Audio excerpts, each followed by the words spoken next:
जय हिंद दोस्तों।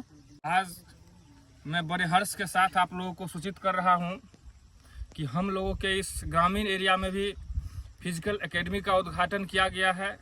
मैं इस ग्रामीण क्षेत्र के युवाओं को बहुत बहुत आभार प्रकट करना चाहता हूं कि इस ऐतिहासिक मैदान पर नवयुवकों को, नवयुवतियों को आर्मी, एयरफोर्स, नेवी और भिन्न जो सुरक्षात्मक हमारी इकाएं हैं उसके लिए यहाँ पे तैयारी किया जाएगा।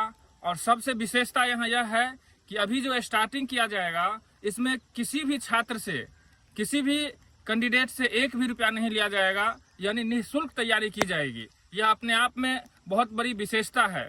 मैं इस क्षेत्र के सभी वासियों से, वे सभी युवा जो 15-16 वर्ष से लेकर के 20-21 वर्ष तक के कम उम्र में हैं, मैं सभी से निवेदन करूंगा, आग्रह करूंगा कि आप लोग आकर यहाँ पे तैयारी करें और कम से